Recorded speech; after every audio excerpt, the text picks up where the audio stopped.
Баршаңызға қайырлы күн достар. Бүгін сіздермен өте нәзік, өте дәмді шоколадный пирог даярлайтын боламыз. Пирог бисквитіне пропитка қолданамыз, сондықтан ол өте сулы дәмді болып келеді. Және кремі аузыңызда прям балқып ериді. Видео рецепті тамашалап, менімен бірге даярлаңыздар. Пирог бисквиті үшін бізге 3 дана жұмыртқа, 1 шымшым тұз, 90 грамм қант, 75 грамм ұн, 25 грамм какао, 1 шай қасық разрыхлитель және 50 грамм сүт қажет. Алдымен ыдысқа барлық жұмыртқаларды саламыз, оған 1 шымшым тұз қосамыз және қанттың барлығын салып миксермен ағарып көпіргенге дейін араластырамыз. Араластыру уақыты шамамен 5-7 минут көлемін алады. Көп араластырудың қажеті жоқ, жай ғана жұмыртқа көпіріп ағаруы тиіс. Келесі кезекте құрғақ заттарымыз ұн, какао, разрыхлительдің бір бөлігін елеп отырып жұмыртқаға қосамыз. Силиконовый лопаткамен біркелкі массаға айналғанға дейін жақсылап араластырамыз. Содан соң сүттің бір бөлігін құямыз, барлығын біркелкі массаға айналғанға дейін лопаткамен араластырамыз.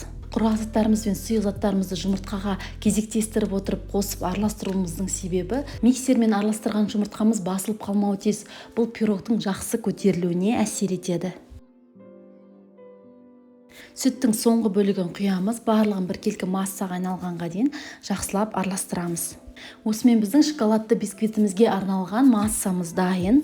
20 сантиметрлі форманы фольгамен орап, оған осы бисквитімізді құямыз. Бисквитті 175 градусқа қызып тұрған пеште 20 минут пісіреміз. Піскен міндетті түрде ағаш палочкамен тексеріңіздер. Пропитка даярлаймыз. Ол үшін 15 грамм какаоға 150 грамм ыстық сүтті құйып, барлығын біркелкі массаға айналғанға дейін жақсылап венчикпен араластырамыз. Осымен біздің пропиткамыз дайын. Пісіп шыққан бисквит аздап суығаннан соң оны формадан шешеміз. Форманың астына фольга төсеп, бисквитті қайтадан формаға орналастырамыз. Содан соң бисквитті вилкамен тесіп шығамыз. Бисквитке даярлап алған пропитканы құямыз. Пропитка бисквитке толығымен сіңуі қажет. Крем даярлаймыз. Ол үшін 80 грамм шоколадқа 100 грамм ыстық сливкиді құямыз. Бұл жерде сливкиді қайнатпаймыз, жай ғана ыстамыз.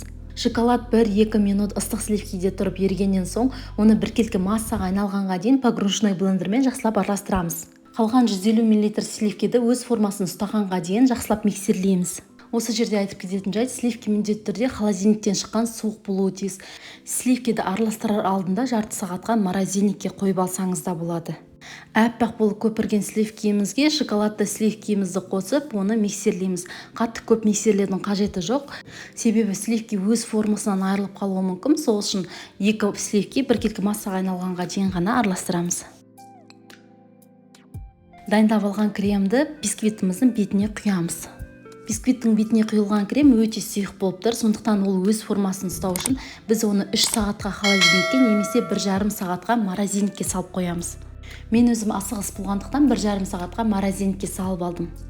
Пирогтың бетіне какао ұнтағын сеуіп, әсемдеп сәндесеңіздер болады. Осымен біздің өте ерекше дәмді шоколадты пирогымыз дайын. Сіздерге де міндетті түрде жасауға кеңес беремін. Сонымен қатар сіздер менің каналымнан әртүрлі торттар мен десерттердің мастер-классын таба аласыздар. Әртүрлі дәмді тағамдардың салаттың жасалу жолымен және өзімнің пайдалы кеңестерімен сіздермен әрдайым бөлісіп отырамын. Сондықтан міндетті түрде менің каналыма тіркеліп, жаңа рецепті жіберіп алмас үшін қоңырауды басып қойыңыз. Менімен бірге болып, менің каналымның дамуына үлесіңізді қосып жатқаныңыз үшін сізге үлкен алғыс айтқым келеді.